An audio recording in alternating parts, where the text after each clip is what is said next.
Good morning, dear students. Let's begin our history class. We were on the chapter Nationalism in India and we saw till the topic of the civil disobedience movement. We also saw that how was this topic very important, and at last we also saw some of the important contributions of M.R. Jayakar and many other leaders. And we also saw the lukewarm sections of the society like Dalits who and the Muslims who were not ready for their involvement in the civil disobedience movement. Today we will start with our new topic, that is the sense of collective belonging.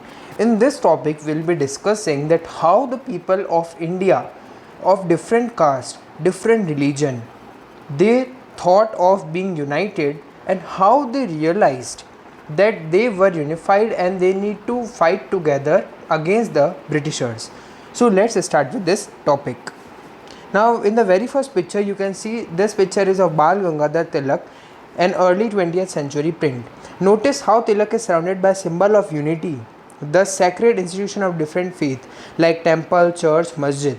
Now temple resembles to Hindu, church resembles to Christians, and masjid resembles for Muslim.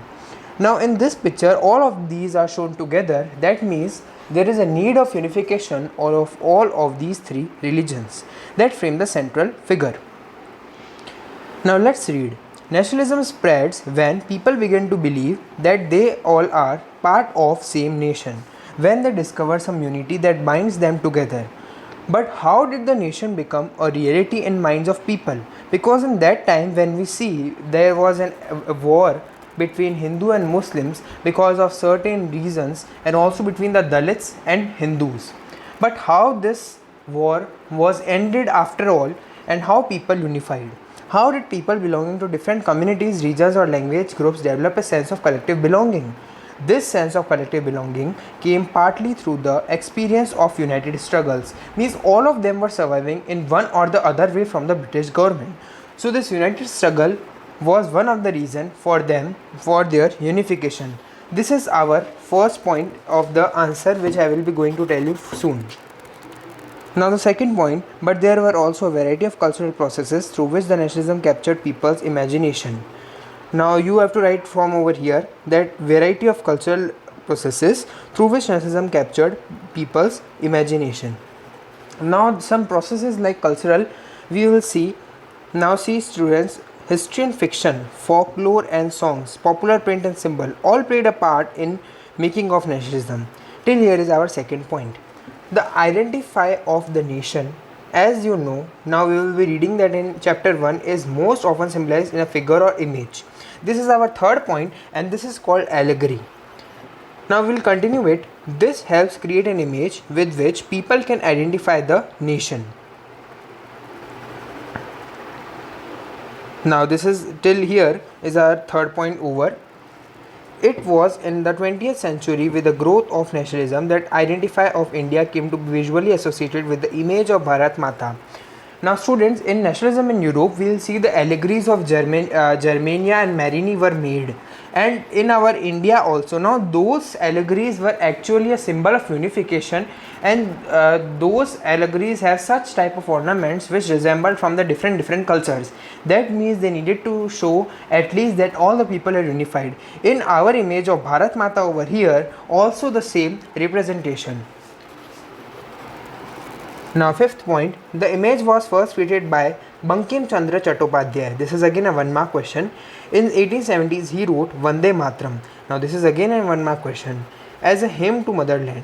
Later it was included in his novel, that is Anandamath, and widely sung during the Swadeshi movement in Bengal because he was a Bengali.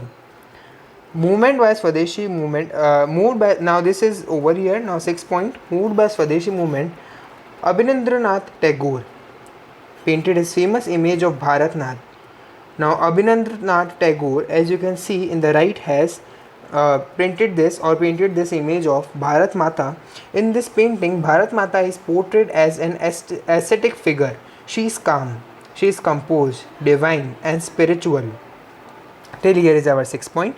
Now you can see how Abhinandranath Tagore beautifully created the image of Bharat Mata, and now how it is seen. Now you can see here Now, how she is calm, composed, divine, and spiritual, as seen over through the image, we can clearly see.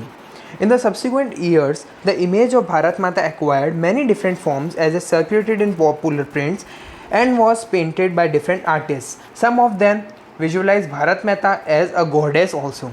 Devotion to this mother figure came to be seen as evidence of one's nationalism. Now, till here is our last point, seventh point.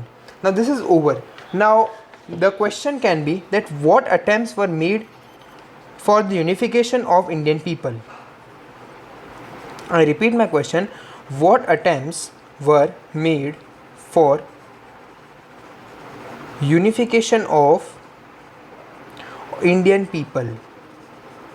Now, this is our question, and we have written it in not more than 7 points, and it is sometimes asked either a 5-mark question or sometimes as 1-mark question in between. Ideas of nationalism also developed through a movement to revive Indian folklore. In the late 19th century India, nationalists began to record folk tales. Now, this is our 8th point, as it is also a part of that. So, you can write over from over here that in the late 19th century, from here, nationalists began recording folk tales sung by bards, and they toured villages to gather folk songs and legends because all of the cultures were very important.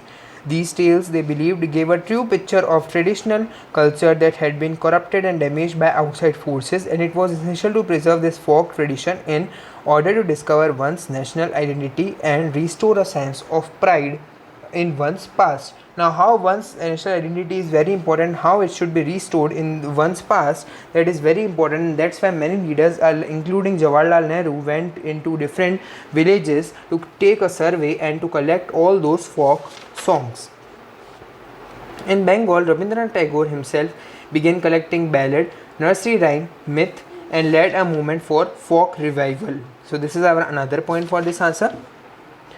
And in Madras, Natesa Sastry published a massive 4-volume collection of Tamil folk tales, that is a folklore of southern India, and he believed that folklore was national literature and it was the most trustworthy manifestation of people's real thought and characteristics.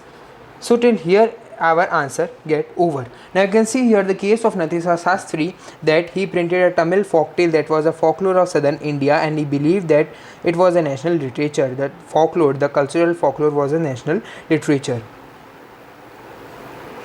Now, let's see the next paragraph. As the national movement developed, nationalist leaders became more and more aware of such icon and symbol in unifying people and inspiring them a feeling of nationalism, because it was very important for a unification. During the Swadeshi movement in Bengal, a tricolored flag that was red, green and yellow was designed. Probably the 3 colors represented the different cultures. It had 8 lotuses representing 8 provinces of British India and a crescent moon representing Hindus and Muslims.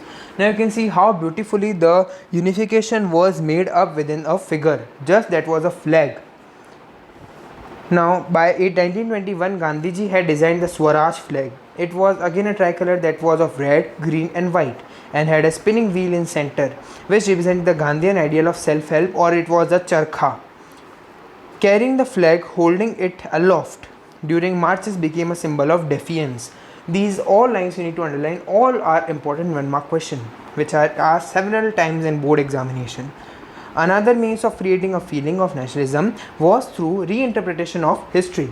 By the end of 19th century, many Indians began feeling that to instill a sense of pride in nation, Indian history had to be thought about differently. The British saw Indians as backward and primitive, incapable of governing themselves. And in response, Indians began looking into the past to discover India's great achievements. Now, this was a major advantage that was took over by British, because they saw Indians as backward people who were not much literate, and they were also not knowing about their past well. And this was the main motto or the main aim of various Indian leaders, so that the people of India can realize their past. They wrote about the glorious developments in ancient times, when art and architecture, science and mathematics, religion and culture, law and philosophy, craft and trade had flourished. This glorious time, in their view, was followed by a history of decline, when India was colonized. These nationalist histories urge the readers to take pride in India's great achievements in past and struggled to change the miserable conditions of life under the British rule. Now it was their main motto or main aim, that is to change their life, the conditions they were living in the British rule. These efforts to unify people were not without problems. When the past being glorified was Hindu, when the images celebrated were drawn from Hindu iconography, then the people of other communities felt left out. So it was very important that every community should be given equal importance in the unification process. Now let's discuss the conclusion. What conclusion that we grow where we develop from this chapter? A growing anger against the colonial government was thus bringing together various groups and classes of Indians into a common struggle for freedom in the first half of 20th century. Now this was their main aim, that they needed to be unified and they need to get independent. The Congress under the leadership of Mahatma Gandhi tried to channel people's grievances into organized movements for independence. Now Mahatma Gandhi was leader of that Congress session and they wanted all the people's grievances to be collected and sorted out, and that is the main as a proof for the independence. Through such movements, the nationalists tried to forge a national unity. But as we have seen, diverse groups and classes participated in these movements with varied aspirations and expectations. We already saw a large number of people which were from the different areas had the different meaning they took for Swaraj, and that is why they had joined this thing. As their grievances were wide ranging, freedom from colonial rule also meant different things to different people. The Congress continually attempted to resolve the differences and ensure that the demand of one group did not alienate the other. This was also one of the major aim or major motto of Congress, that one's demand should not suppress, dominate the another one demand. This is precisely why the unity within the movement often broke down. Because if Hindu were given somewhat privilege, then the Muslim community was taken off.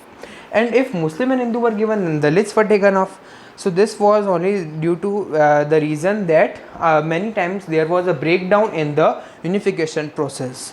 The high point of Congress activity and national activity unity were followed by phase of disunity and inner conflict between the group. And in other words, what was emerging was a nation with many voices who want the freedom from the colonial rule. And this was a major aim that was of these people. Now let's discuss the Quit India movement. Failure of Cripps mission and the effect of World War II created a widespread discontentment in India.